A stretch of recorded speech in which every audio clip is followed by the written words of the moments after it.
যতই কষ্ট হোক না কেন মেয়ের জন্মদিন বলে কথা, তাই তো একটু আয়োজন করতেই হবে।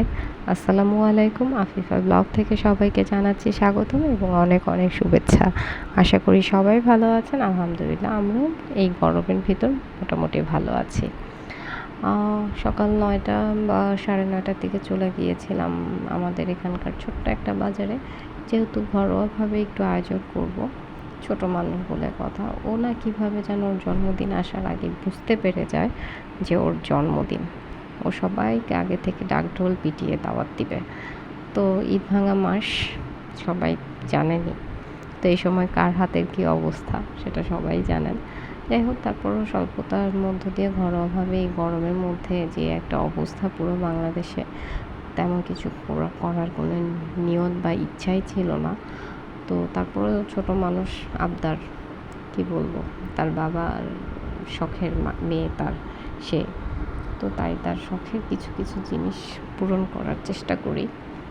যাই হোক, এত কষ্ট হওয়া সত্ত্বেও এই গরমের মধ্যে গিয়েছি বাজারে। তো সব কিছু শ্যুট নিতে পারি না, ভিডিও দিতে পারছি না।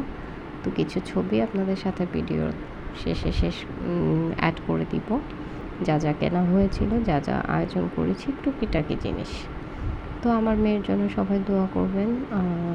আর আমি যে নিয়ত করেছি সেই নিয়ত অনুযায়ী যাতে আমার মেয়েটাকে মানুষ করতে পারি, আলহামদুলিল্লাহ। আর কিছুই চাওয়ার নাই। আল্লাহ আমাদের যা দিয়েছে তাতেই আমরা অনেক অনেক খুশি, অনেক শুকরিয়া আল্লাহর দরবারে এত কিছু দেওয়ার জন্য। তো ছোটো ছোটো বান্ধবীরা আসবে, ফ্রেন্ডরা আসবে, ভাই আসবে। তো ওদের জন্য টুকিটাকি আয়োজন করেছি, একটু নুডলস করেছিলাম, একটু চানাচুর করেছিলাম।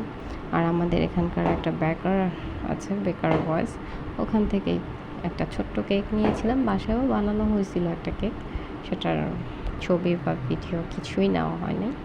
তো যাই হোক, সবাই আমার মেয়ের জন্য দোয়া করবেন যাতে আল্লাহ তাআলার অশেষ রহমতে তাকে সুন্দরভাবে মানুষ করতে পারি, সমাজে প্রতিষ্ঠিত করতে পারি। আর কিছুই চাওয়ার নাই।